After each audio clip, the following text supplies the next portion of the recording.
Bienvenue dans Vivre en accord avec soi-même. Ici, je donne la parole à des femmes et des hommes qui ont choisi de vivre davantage en accord avec eux-mêmes. À travers leurs doutes, leurs épreuves, leur prise de conscience et leur choix de vie, ils nous rappellent qu'il existe toujours un chemin vers plus d'authenticité.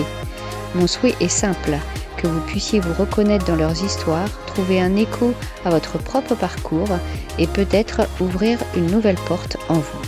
Je vous souhaite une très belle écoute.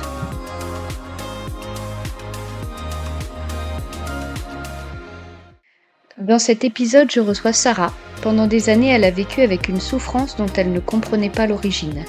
Crise d'angoisse, anxiété, perte de repères, jusqu'au jour où des souvenirs enfouis ont commencé à refaire surface. Sarah nous raconte son parcours avec beaucoup de simplicité et de courage, mais au-delà de l'épreuve qu'elle a traversée, c'est surtout une histoire de reconstruction, de résilience et de reconquête de soi. Aujourd'hui, elle a fait le choix de ne plus laisser son passé définir sa vie. Je vous laisse découvrir son témoignage. Donc bonjour Sarah, je Bonjour, te remercie d'avoir répondu à mon invitation. avec plaisir. Donc si tu peux nous parler un petit peu de toi, en fait, comment tu vis aujourd'hui, ce qu'est vivre selon soi-même, Ok. d'après toi.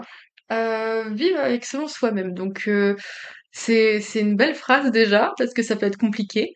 Moi je pense que vivre avec soi-même, c'est faire ce qu'on a envie. D'accord. Voilà, ma vie, elle est un petit peu compliquée. Elle a été compliquée, mais ça va beaucoup mieux maintenant. Fixer des objectifs aussi, c'est quelque chose d'important. Et aussi vivre en fait, être dans l'instant présent, pas dans le passé, pas dans le futur, être D'accord. là actuellement. Je trouve que c'est la chose la plus importante. Qu'est-ce qu'il y a à dire? Il y a tellement de choses à dire. Donc ce serait pour Hem, toi suivre ses envies, en fait. ouais, suivre ses envies. Je sais que j'aime bien voyager dernièrement et puis, c'était compliqué il y a quelque temps, mais voyager, maintenant je pars sur un coup de tête quand j'ai l'occasion. Ça c'est fou, c'est un nouveau monde qui s'est ouvert à moi du coup. Je trouve ça dingue de en fait, la vie est dingue et je serais passée à côté de tellement de choses si j'avais pas évolué. D'accord. Je serais passée à côté de passion, d'un métier qui aurait pu me plaire, et puis là, je suis en train de tout découvrir, en fait, et de tout apprécier. Même sortir dehors quand il y a du soleil, c'est un peu bête dit comme ça, mais ça me rend heureuse D'accord. et je trouve ça tellement essentiel de juste apprécier qui on est et être en harmonie avec soi-même pour vivre à 100% nos émotions et notre quotidien. C'est le plus important pour moi. D'accord, OK. Donc ça n'a pas toujours été le cas. Tu as dit que, enfin, comme tu as dit précédemment, Ouais. ça a été un petit peu compliqué. Si tu peux nous raconter un petit peu? Ouais, alors je vais faire la version un peu condensée quand même parce que ça va être long. Actuellement, j'ai 25 ans, bientôt 26 du coup, et il y a, ça va faire 7 ans du coup, 7-8 ans, même un petit peu avant, j'ai passé mon bac et à mon bac, j'ai commencé à faire des crises d'angoisse. Donc on s'est dit que c'était la pression des examens, que ça allait redescendre, c'était mon premier vrai diplôme, et en fait pas du tout. Donc ça a jamais redescendu. L'anxiété, elle montait de plus en plus. Et Et donc à ce puis, moment-là, tu as vu des médecins? ben pas pour l'instant, en fait. Je me suis dit, c'est tellement le bac, ça redescend un peu la pression. J'ai passé mes examens, c'est peut-être normal, en fait. Et du coup, bon, j'ai avancé. J'ai été acceptée dans une école à l'époque, une école supérieure qui me plaisait beaucoup. Donc j'étais trop contente. J'étais au pic, au summum de ma vie à cette heure-là. Et j'ai commencé en fait vers mes 18 ans et demi à avoir ce qu'on appelle un flash, donc quelque chose que j'aurais vécu quand j'étais enfant, D'accord. qui était du coup une scène qui allait très vite où je comprends pas trop ce qui se passe. Je vois que je pleure, j'ai à peu près 6-7 ans, c'est le flou. Et là, je comprends qu'il y a quelque chose qui s'est passé et que ça va pas. D'accord. Et Et c'était dans quelles circonstances tu as eu ce flash? C'était totalement, anodin. J'étais en train de discuter avec mon conjoint et bam, d'un coup, pour expliquer un peu ce que c'est qu'un flash, parce que ça fait un peu fou dit comme ça. Un flash, c'est, comme un souvenir qui revient. D'accord. Pour ceux qui vont avoir l'image, dans Vice Versa, quand il y a les petites boules avec les souvenirs qui apparaissent dans le cerveau, c'est exactement ça. C'est une espèce de boule comme ça qui apparaît dans le cerveau, avec ce petit film qui passe devant nos yeux. Alors moi, il dure que 30 secondes en général et puis, bam, on voit ce truc arriver, alors c'est très dur, Moi, j'ai mis, peut-être 3 ou 4 flashs avant de comprendre qui était la personne que je visualisais. D'accord. Donc voilà, c'était un membre de ma famille, du côté paternel, en fait, je comprends que j'ai été victime, d'abus. Là, sur les premiers flashs, j'avais entre 6 et 7 ans. Moi, mes flashs, je les repère, dans le temps grâce aux vêtements que je porte. D'accord. Donc voilà en 5 ans, 6 ans, 7 ans maintenant, voire un petit peu plus, je vis avec des flashs au quotidien. J'en ai un peu moins, mais en fait, ils sont crescendo. Au tout début, c'était les plus, entre guillemets, «soft» et maintenant, c'est des choses qui sont très dures. Donc voilà, à cause de ça, j'ai développé un trouble anxieux généralisé j'ai ce qui s'appelle, été en post-traumatique, en situation D'accord. post-traumatique. Le post-traumatique, c'est quand on vit quelque chose qui est très dur et que le cerveau, il a du mal à gérer. En gros, c'est une émotion qui a été très difficile à gérer.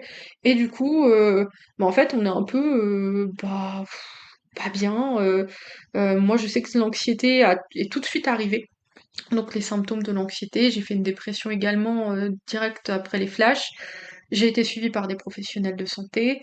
À part me donner des médicaments entre guillemets magiques et me faire dormir 18 heures D'accord. par jour, ça n'a pas amélioré mon quotidien parce que j'avais toujours des flashs, j'avais un rejet de moi-même, j'avais perdu toute envie, j'avais plus envie de sortir dehors et j'ai dû tout réapprendre. Par exemple, aller à la boîte aux lettres, c'était compliqué. D'accord. Et à quel moment, en fait, donc tu dis que tu as eu des flashs, enfin, au fur et à mesure, tu as découvert, en fait, ce qui se passait, enfin, Ouais, c'est ça, j'ai découvert parce qu'au début, c'était juste des scènes de moi où je me vois pleurer. Je d'accord, me vois pleurer, je reconnais pas trop l'endroit parce que c'est tellement rapide que je sais pas où je suis. En fait, je me vois d'accord, juste enfant et je me vois avec ma vision d'enfant. C'est pas une d'accord. vue extérieure, Ouais, hein, comme dans d'accord, les films. C'est vraiment je suis moi et c'est moi de 6 7 ans, quoi. d'accord, En fait, je reconnais juste mes pyjamas de l'époque. d'accord, Ouais, enfin, ça a commencé comme ça, et au bout d'un moment, je vois le visage de mon agresseur, d'accord, qui est un membre de la famille, je me dis, ok, là, c'est plus grave que ce que je pensais, d'accord, faut que j'avance, faut que j'y arrive, et faut que je me fasse aider surtout. d'accord. Donc à partir de ce moment-là, donc tu verbalises un petit peu, ce qui Ouais. s'est passé? Alors, ça a Mmh. été compliqué de verbaliser, parce que au début, en fait, j'ai tellement été pudique sur mes sentiments pendant des années, parce que c'était ma personnalité, que j'étais gênée d'en parler. D'accord, J'étais très gênée d'en discuter parce que les premières personnes avec qui on en parle, c'est nos proches. Et la première personne à qui j'en ai discuté, bah, c'était ma mère. d'accord, En fait, ce membre de cette famille qui me gardait, en fait, ma mère, elle me déposait tous les mercredis et tous les week-ends. Ma mère, gros sentiment de culpabilité. Quand j'ai commencé à en parler, elle s'est effondrée parce d'accord. que elle s'en serait jamais doutée. C'est vrai qu'en discuter, ça a été compliqué, mais après, j'ai vu des professionnels. Alors comment tu as fait la démarche justement avec ta mère à l'époque ou de toi-même, tu as décidé d'aller voir des spécialistes? En fait, j'ai décidé d'aller voir des spécialistes. Comme on était assez tourné dans le soin dans la famille, on savait que c'était la chose à faire. D'accord, Moi, je me sentais pas d'en discuter avec mes proches de manière assez détaillée d'accord, pour me permettre de verbaliser. Je me suis dit qu'un spécialiste c'était la meilleure chose. Dans un premier temps, j'ai vu un psychologue, puis après j'ai vu un psychiatre pour poser le post-trauma et l'anxiété généralisée. donc c'est le Euh, diagnostic qui t'a posé en ouais, fait? D'accord, ça arrivait très vite, hein, parce que du coup, j'ai été suivie par une aide qui est le CMP, du coup. En fait, ouais, le diag, il a été posé très vite. quand tu as Euh, découvert les choses en fait? ouais, ouais. Dès que j'ai commencé à découvrir les choses. Les flashs étaient tout le temps, tous les jours. C'était une cadence qui était insupportable. Quand j'ai eu les premiers flashs, j'avais envie de me péter la tête contre un mur. C'est tellement horrible de visualiser ces choses-là Mmh. et tellement dégoûtant. Je passais des heures sous la douche à m'arracher la peau parce que j'étais dégoûtée de moi, par Ouais, exemple. Ouais, on m'a mis sous traitement pendant 1 an et en fait j'ai décidé d'arrêter. Alors c'est pas très bien, j'ai arrêté du jour au lendemain. Normalement, faut se faire suivre pour arrêter, mais j'ai décidé de tout arrêter du jour au lendemain parce que j'étais assommée. Je dormais, je sais pas moi, 15 heures par jour. C'était pas moi. Mes proches me reconnaissaient pas, moi non plus. J'étais comme droguée un peu mmh, je m'y retrouvais pas. Et je sais que c'était pas une solution pour moi.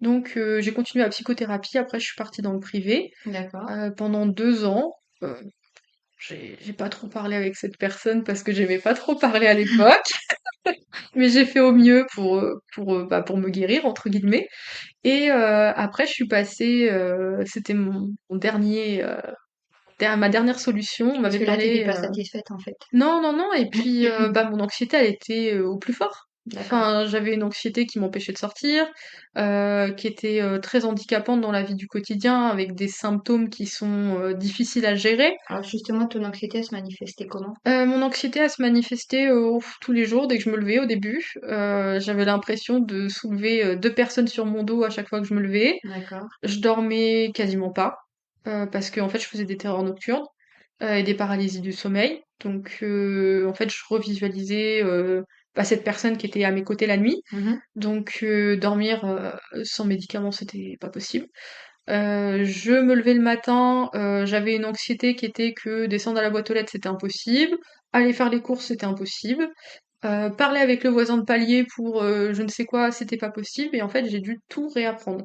Et du coup, durant ces 4 années où je suis restée un peu dans le flou total, j'ai dû tout réapprendre moi-même, sans forcément être super bien accompagnée de mon point de vue, ou en tout cas, ça a pas été bénéfique pour moi. D'accord. Donc voilà, après ces 4 années entre CMP et un suivi perso, avec un psy, j'ai décidé m'orienter vers, de l'hypnothérapie. D'accord. C'était un peu ma dernière solution parce que j'avais tout essayé, que ça soit médicaments, sophrologie, enfin tout, j'avais tout essayé, il y a rien qui «m'apaisait» entre guillemets. D'accord. Et ça, c'est Donc ce que tu cherchais, l'apaisement, quoi. ouais, l'apaisement parce qu'en fait, on s'en rend pas compte, mais vivre avec un trouble anxieux, c'est vivre avec, une petite voix à l'intérieur qui nous dit en permanence qu'on fera jamais rien de notre vie, qu'on n'avancera jamais, et puis que de toute façon, à quoi ça sert de se lever? Enfin, on sert à rien, on n'est qu'un déchet, quoi. Enfin, concrètement, c'est ça. Donc c'est un peu long la vie comme Ouais. ça. Et puis, j'avais cette volonté de vouloir m'en sortir. Moi, je me suis dit, dès le début, en fait, on va pas donner raison à ce qui s'est passé dans mon passé, ni à cette personne qui m'a été très compliquée à gérer et un bourreau, pour moi à l'époque, de lui donner entre guillemets, «le plaisir de ma vie», le plaisir de vivre. Pour moi, ça a jamais été, quelque chose qui était envisageable, donc j'ai décidé de me battre, tout OK. Donc simplement. malgré tout ça, tu avais quand même cette envie de Ouais. d'avancer, quoi. Ouais, alors je dis pas que tous les jours, j'étais là en mode, «Bon, on va faire un truc de fou aujourd'hui», mais il y avait des jours où c'était très bas, où je restais dans mon lit et ça m'arrive même encore à l'heure actuelle, des années après. Mais il y a des jours où voilà, enfin, je me challengeais. Au début, alors, pour les gens qui ont pas d'anxiété, ça va être puéril, mais par exemple, j'ai toujours été assez coquette et moi j'aimais bien me faire les ongles. Donc aller chez une prothésiste ongulaire, 1h30 enfermée avec quelqu'un que je connais pas, quel enfer! En plus, je peux pas partir parce que sinon les ongles ils sont pas finis. Donc, donc en fait, je me suis challengée au quotidien. Il y a des fois des challenges que je tenais pas et du coup au début je culpabilisais énormément et je me disais que je m'en sortirais jamais quand c'est comme ça. Je vois des fois par exemple je devais aller rendre visite à des proches en bus. Alors le trajet il durait peut-être 20-30 minutes, mais en fait des fois j'étais obligée de m'arrêter entre deux arrêts parce que je faisais une crise d'angoisse et D'accord. j'avais l'impression une crise d'angoisse, on a vraiment l'impression de mourir à l'instant T au Mmh. début, hein. Après on arrive à les gérer un peu mieux, mais du coup je devais m'arrêter et puis je me sentais nulle, enfin je repartais chez moi en pleurant, vraiment scénario catastrophe et je m'en suis voulu pendant des années. Me culpabiliser, ça a été, la pire des choses qui a pu être avec l'anxiété, parce que ça nous empêche de faire tellement de choses. Donc voilà, me challenger au maximum, et puis avancer au maximum dans la vie et puis en fait, je voyais que la psychothérapie, ça avançait pas assez vite à mon goût et puis Ouais. je m'y retrouvais pas, enfin et je me suis dirigée vers, de l'hypnothérapie. Mmh. Du coup, et l'hypnothérapie, dès la première séance, il y a eu un bienfait. Et en fait, D'accord. ça faisait, déjà quasiment 5-6 ans que j'étais, totalement, dans le flou et je n'avais aucun sentiment de bonheur et d'apaisement. Et D'accord. dès la première séance qui a duré quand même au moins 1 heure et demie, Ouais. où je suis rentrée en état d'hypnose tout de suite, donc Mmh. j'étais réceptive, en fait, je me suis sentie mieux. Et je me souviendrai toujours de ma première séance, elle avait un fauteuil très confortable, cette dame en plus, qui nous mettait un peu allongés, donc vraiment pépite. Et en fait, je me relève et en fait, je me mets à pleurer une larme, mais une larme de joie comparée Ouais. à toutes les larmes de tristesse que j'ai pu verser auparavant. Et en fait, il y avait ce sentiment de c'est bon, je suis là. C'est bon, je suis de nouveau là et ça va aller mieux. Et c'est reparti en fait. Comme si tu avais retrouvé un peu. Ouais, un peu cette joie de vivre qui avait un petit peu D'accord. disparu quand même. On va pas se mentir, on la perd un petit peu quand on vit des épreuves comme ça. C'est revenu instantanément à la première séance. Donc après, j'ai fait des séances toutes les semaines pendant 4 ans quasiment. D'accord. Donc on a traité plein de choses ensemble, surtout là, le travail, ouais, je dirais qu'il a duré au moins 1 an. Donc ouais, une séance d'hypnose toutes les semaines d'1 heure m'a beaucoup aidée. Et honnêtement, bah, je remercierai jamais assez ce professionnel, cette Ouais. professionnelle que j'ai rencontrée parce que bah, je pense j'en serais pas là où j'en suis aujourd'hui sans avoir D'accord. rencontré ce bon professionnel entre guillemets. D'accord. Donc voilà, ouais, le travail de l'hypnothérapie m'a vraiment beaucoup aidée. Donc, du coup, tu les gères comment maintenant alors ces flashs? Alors, les flashs au quotidien, dit comme ça fait un petit peu peur, mais bah, maintenant j'ai appris à vivre avec et quand j'en vois, je me dis: «Bon, bah, c'est OK. C'est passé, je peux pas revenir sur le passé, j'ai conscience de ça, je sais que ce qui s'est passé, donc voilà, ça a été des abus, ça a été des menaces avec des armes quand on refusait les abus, ça a été de l'enfermement dans des placards, j'étais pas la seule enfant à l'époque à être victime d'abus et je le vois. J'ai vu aussi des personnes qui auraient pu m'aider et qui sont tombées sur des scènes très explicites d'abus Tout et qui ont ça, c'est un juste flash que tu ouais, revois ça? ouais et qui ont juste refermé la porte, en fait. En fait, malheureusement et heureusement, j'accepte en fait les flashs et je sais déjà ce qui s'est passé. Je pourrais pas le modifier. Enfin, me rendre triste et me rendre malade comme je l'ai fait auparavant ne pourra pas modifier en fait mon passé, ce que j'ai vécu. Donc, en fait, moi, mon meilleur remède, c'est faire des choses qui me plaisent. Et bah moi, c'est me promener souvent, D'accord. aller en nature, et puis, bah, ça m'arrive encore de faire des crises d'angoisse quand c'est vraiment très très fort. Et puis dans ces cas-là, bah, c'est comme les crises d'angoisse, plus on va lutter contre, pire ça va être. Donc moi, ce qui m'alimente vraiment le plus, ça c'est une question de personne, c'est de me dire je fais ma vie comme je l'entends et je ne donnerai pas raison à la personne qui a été mon agresseur pendant des années. D'accord. Parce que pour moi, ça aurait été lui donner trop d'importance, de gâcher entre guillemets ma vie, de pas faire ce que je veux, si j'avais arrêté ma vie pendant je sais pas, plus de 10 15 ans. Là, je l'ai arrêté 5 ans pour D'accord. aller mieux, mais je l'ai fait pour me soigner moi et pour refaire ce que j'aimais parce que, je trouve que c'est le plus important, en fait. Je comprends totalement et si elles en ont besoin, qu'elles le fassent. Moi, en Mais tout ça cas, n'a pas je été l'ai le pas tien, eu. quoi. Non. D'accord. En fait, je me suis dit: «Je vais redonner trop d'importance à quelqu'un qui m'a pourri la vie». D'accord. Donc, et puis qui démente totalement ce qui s'est passé alors que moi j'ai mis 5 ans à aller mieux et que ça aurait pu me faire rechuter, je pense. Je me suis dit non. En fait, on va même pas donner d'importance à cette personne en portant plainte. Moi, j'en ressens pas le besoin. Je le fais pas. Après, c'est vrai que oui, j'aurais pu porter plainte et je comprends que dans un processus de guérison, ça peut être important. Mhm. Et moi, après quelques années après, mon agresseur du coup est décédé. D'accord. Donc, ça a été un soulagement D'accord. parce que j'évitais certains quartiers. T'avais peur de le rencontrer? Bah, en fait, je l'ai jamais recroisé et je sais D'accord. pas comment j'aurais pu réagir. D'accord. Lui, je pense qu'il serait venu me parler, par exemple. Comme si de rien n'était. Ouais, je pense qu'il serait venu me parler comme si de rien n'était. D'ailleurs, il prenait régulièrement de mes nouvelles, hein, via ma D'accord. famille, savoir ce que je faisais, etc., comme études, comme voyage, etc. Donc voilà, non, enfin, je pense que le procès était perdu d'avance et bah, en fait, les faits remontent à quand j'étais enfant, Mhm. donc on aurait pu dire que je fabule, en fait, totalement. Et bon, moi, j'ai pas voulu porter d'importance à ça. J'ai préféré prendre mon temps pour me Mhm. guérir, aller mieux et vraiment aimer la vie que j'ai actuellement plutôt que ressasser des choses où on m'aurait mis peut-être en porte-à-faux plutôt qu'autre chose. Donc voilà. Tu dirais qu'aujourd'hui, tu as fait le deuil de, de ces expériences quand tu étais enfant? Fais le deuil, c'est un grand mot. Euh, D'un sens oui, d'un autre non, parce que j'ai toujours des flashs au quotidien. Donc le deuil, je pense qu'il se fera peut-être jamais, pour moi en tout cas. D'accord. J'ai juste appris à avancer avec. Et après le séance de psy, de psychiatre et sur la fin de l'hypnothérapie. Mais il le fallait, c'était nécessaire et j'en avais besoin. j'insiste vraiment, mais l'hypnothérapie m'a vraiment beaucoup aidée par Ouais, rapport, aux autres thérapies que j'ai pu faire avant. Ouais, sans l'hypnothérapie, je sais pas où j'en serais actuellement, honnêtement. d'accord. Et sinon, tu as été entourée pour vivre tout ça?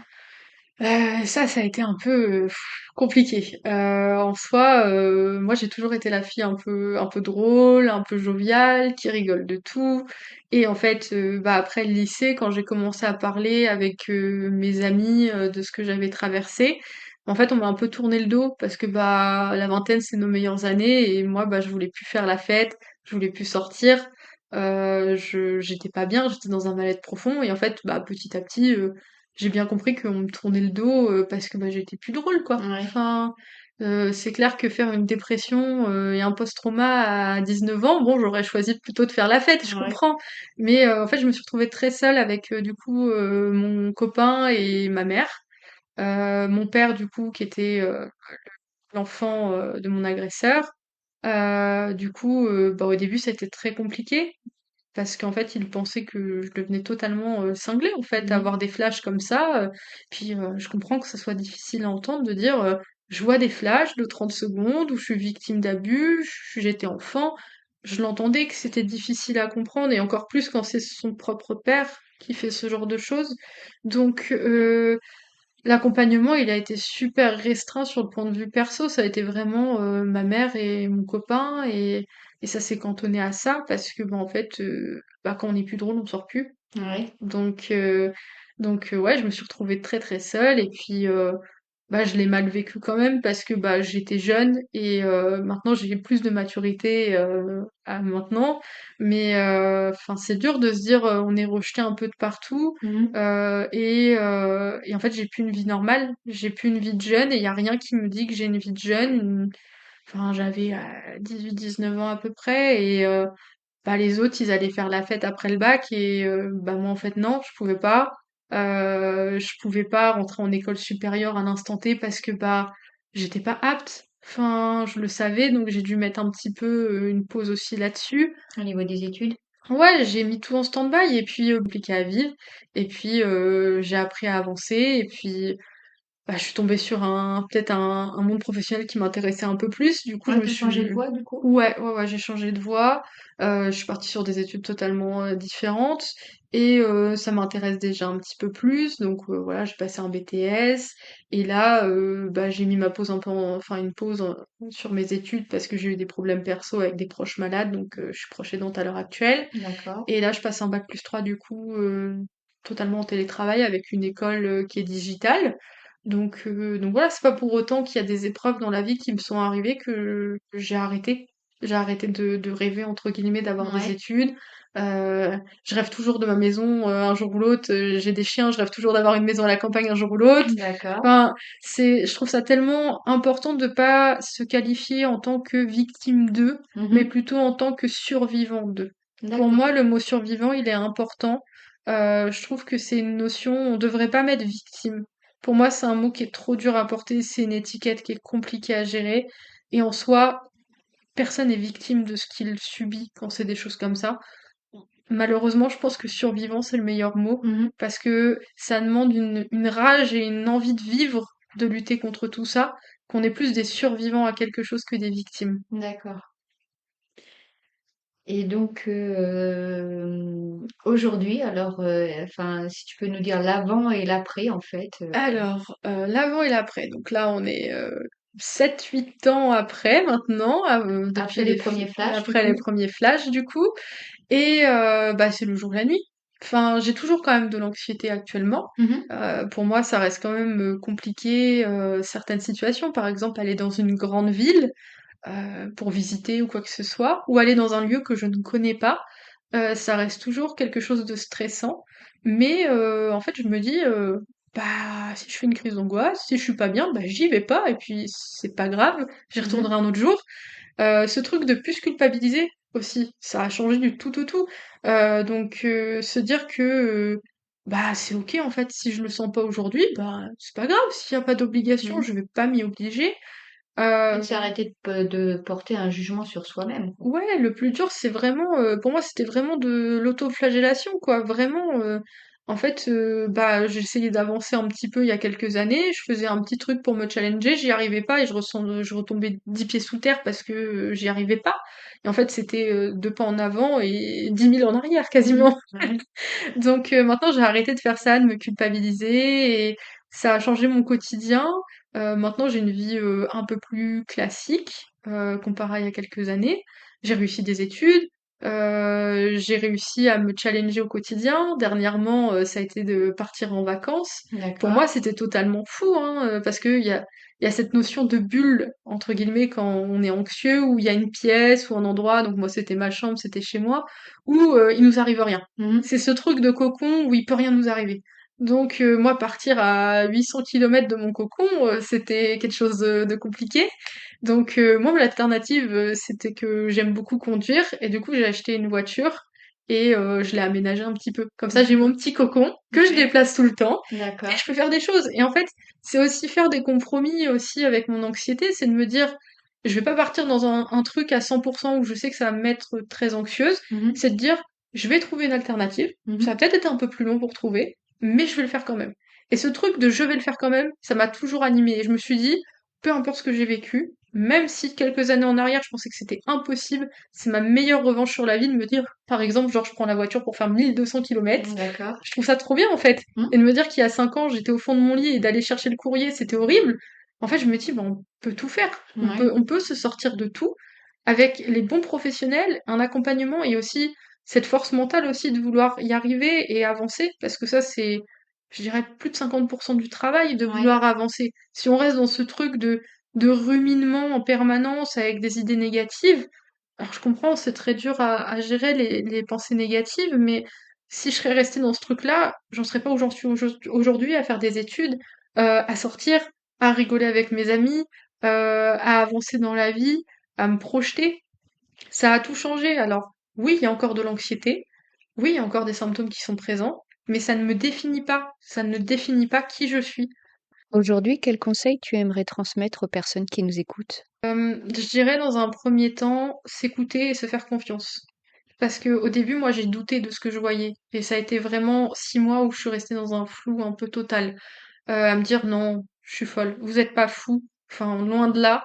Et malheureusement, ça arrive plus souvent qu'on ne le pense, au vu des chiffres qui sont sortis dernièrement. C'est quand même un enfant sur 5 dans une classe en Mmh. primaire qui est victime d'abus, et donc d'inceste pour quelqu'un de sa famille. Vous êtes pas fou et vous ne devenez pas fou. Faire attention à ce qu'il y a sur internet, parce que on peut trouver de tout sur internet et on peut trouver des choses qui font très peur. Moi, je vois quand j'ai commencé à chercher pour le post-trauma ce que c'était, quand Mmh. on me l'a diagnostiqué, je suis tombée sur des gens qui revenaient de la guerre d'Afghanistan. Moi, je revenais pas de la guerre de l'Afghanistan et j'avais pas les mêmes choses qu'eux. Et en fait, quand j'ai lu plein de témoignages comme ça, j'ai pris peur. Allez voir des professionnels avec lesquels vous vous sentez bien. C'est OK, N'hésitez pas à changer oui, justement. c'est ce Si que vous j'allais restez dire. eh ben, je te laisse, vas-y. C'est ce que j'allais dire, prendre des professionnels avec qui on se sent bien. Moi, j'ai fait plusieurs, psys, du coup dans le privé après être passée au CMP parce que je me sentais plus bien au CMP. Donc j'ai vu plusieurs, psys et ça faisait pas. Enfin, j'ai bien vu dès la première séance, ça matchait pas et j'en ai changé. Et surtout, ce qui est important, c'est de s'entourer aussi de bonnes personnes. Comme je l'ai dit, moi j'ai perdu beaucoup, d'amis, enfin ce que je pourrais penser d'amis, quand il s'est passé tout ça et en fait, c'était peut-être juste pas les bonnes personnes pour m'aider et ne pas retenir les gens aussi. Essayez de les retenir. Essayer de retenir les gens en essayant de couvrir, nos sentiments, notre anxiété, c'est pas la solution, c'est que c'est pas les bonnes personnes pour nous. Mmh. Donc accepter aussi, bah, d'avancer et de se faire suivre parce que moi, au début, humainement, mais si on met tout en œuvre pour réussir, on va y arriver. Enfin, c'est vraiment cette perception d'esprit et on peut vivre encore avec des symptômes d'anxiété comme les miens, par exemple, et avoir une vie qui est plus ou moins normale. C'est juste que notre normalité n'est pas forcément la même que les autres Mmh. personnes, et c'est OK en fait. Du moment qu'on est heureux, qu'on fait ce qu'on aime, c'est On a tous la nos plus belle, ouais. particularités en fait, C'est ça, et puis bah chacun est normal comme il veut l'entendre. voilà, c'est ça. Et puis moi, ma normalité, bah c'est peut-être d'avoir des flashs régulièrement, c'est peut-être d'avoir encore un petit peu d'anxiété, mais si j'ai envie de prendre l'avion pour aller en vacances, je le ferai, même si c'est un challenge important pour moi. Si j'ai envie, je sais pas, de partir sur un coup de tête quelque part alors que j'ai pas forcément anticipé cette sortie, bah, je le ferai et au pire, je risque quoi? Je rentre. Au pire, je risque juste, bah, peut-être une crise d'angoisse, pas être bien, avoir la nausée.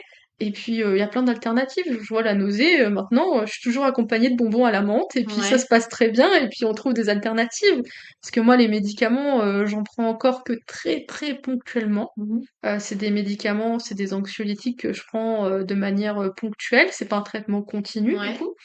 Par moments, j'en ai besoin et je culpabilisais vraiment d'en prendre, ces dernières années et en fait, j'ai appris à accepter aussi ça. C'est normal d'avoir besoin d'aide des fois, d'un médicament et d'un suivi psychologique, je précise, mais d'avoir une aide ponctuelle pour aller mieux et faire des choses. C'est en fait, le but pour moi de la vie quand on traverse, pour moi, ce que j'ai traversé, c'est l'enfer. En fait, on mérite tellement mieux humainement en tant que personne que je pense qu'une aide médicamenteuse juste pour aller mieux ponctuellement ou même D'accord. donc alors attention, je vais pas me mettre en danger non plus, mais aller en festival, profiter de ma vie, vivre comme je l'entends et puis surtout m'en moquer du jugement des autres. Un moment, je fais une crise d'angoisse, bon et bah, si les personnes sont pas contentes à côté, tant pis, je vais faire ma crise d'angoisse et puis tant pis. Accepter, aussi, de continuer dans la vie, ce qui est giga important et puis je suis, maintenant, plus à l'écoute des autres aussi. D'accord. Ça, c'est un point qui est important. Je l'ai toujours plus ou moins été, mais là, c'est vraiment le curseur est monté au maximum, je Ouais. pense, ces dernières années. C'est-à-dire que, moi, s'il y a quelqu'un qui pleure dans la rue, je vais aller lui parler. D'accord. Je vais aller parler à la personne. Je pense que voilà, on peut tous aider un minimum quelqu'un et on sait pas ce que les gens ils traversent. La personne que je vais croiser dans la rue, ça se trouve, elle est en train de traverser un deuil, ça se trouve, elle est trop contente parce qu'elle vient d'avoir un contrat de travail. Mais en fait, je trouve ça tellement important de dialoguer juste entre Mmh. nous parce que cette valeur humaine, je trouve qu'on est en train de la perdre. Qu'est-ce que tu dirais que cette épreuve t'a permis de faire aujourd'hui que tu n'aurais pas fait? Waouh, ça c'est une grosse question ça. Ouais. Euh, Je réfléchis. Me challenger. Je pense que j'aurais eu une vie un peu plus standard entre guillemets. Alors D'accord. attention, chacun a la vie qu'il veut. Ouais, ouais, bien sûr. Mais moi, je me vois plus par exemple prendre un CDI, faire du 9h-17h, rentrer, avoir deux enfants, un mari, et c'est plus ma vie. Ouais. C'est plus du tout ce que j'imagine. Moi maintenant, je veux voyager, je Ouais. veux bouger, je veux évoluer, je veux plus d'enfants du coup. Donc tu en veux plus une fois là? Non, Non? au vu du monde actuel et au vu de Non? tout ce que j'ai traversé, je veux plus d'enfants. Et en fait, bah, profiter et me dire que, ok, l'enfer est derrière moi, mais que j'ai le droit au bonheur. Et m'accorder tout le bonheur que je pourrais m'accorder. Parce que je le mérite. Ça aussi, c'est important à dire. On mérite le bonheur et tout le monde mérite le bonheur. Et des fois, on le met de côté quand on subit des épreuves comme ça en se disant, oh, le pire est là, il y a rien d'autre derrière. Et en fait, non, il y a tellement de bonheur et tellement de belles personnes à rencontrer, de bons moments à passer. Faut le faire maintenant, faut vivre la vie comme on l'entend, dans le cadre légal quand même. Ouais, bien sûr. Quand même, je veux pas inciter des gens à faire des Je bêtises. pense je pense que quand ça vient vraiment de l'intérieur, quand c'est un Ouais, élan intérieur, je ne pense pas qu'il y ait des mauvaises choses, en fait. je pense pas. J'espère pas. Mais vivre à 100% et surtout être dans le présent. Pas se dire, j'avais beaucoup aussi ce truc de, quand je faisais quelque chose qui était cool, Mmh. je me disais, à l'instant T présent, quand je vivais le truc, je me fais, oh, je vais déjà culpabiliser de plus être là, oh mon Dieu, quel enfer. Et je culpabilisais déjà d'être Ah partie. oui, d'accord. Et du coup, j'étais là, mais je suis pas dans le présent. En fait, mon bonheur, il est présent et je serai heureuse après encore. Ouais. Enfin, pas besoin de culpabiliser, en fait. Donc, non, faire les choses vraiment qu'on aime, être qui on veut être, en fait. Ne pas être défini par les normes qu'on peut nous donner ou les Mmh. étiquettes qu'on peut nous donner. Et puis, juste vivre, en fait. Alors, moi, je me challengeais, ça a été vraiment un travail du quotidien pour lutter contre mon anxiété. Donc, cette idée-là, elle part de là, quand même, de la thérapie, de l'hypnose. Mmh mh. Et en fait, si on se challenge pas dans la vie, je pense que j'aurais pas fait tout ce que je fais à l'heure actuelle, ni être présente ici à Mmh. discuter.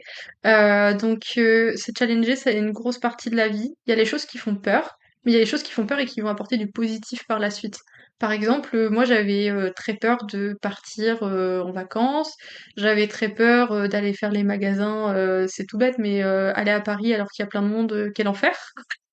Donc je me challengeais comme ça au quotidien et en fait, c'est ce truc qui permet d'avancer et de se dire Moi souvent quand je visualise des activités ou des choses que j'ai envie de faire, je me dis: «Est-ce que dans 10 ans, je serais contente de pas l'avoir fait? Est-ce que je serais contente de d'avoir loupé ce truc?» Et en fait, souvent, bah, je suis pas contente, je me projette. Et en fait, ce truc de se projeter et de dire: «J'aurai peut-être des remords, mais pas de regrets», Mmh. ça change tout. Parce Ouais. que les regrets, on pourra pas les modifier. Les remords, bah, c'est fait, tant Oui. pis.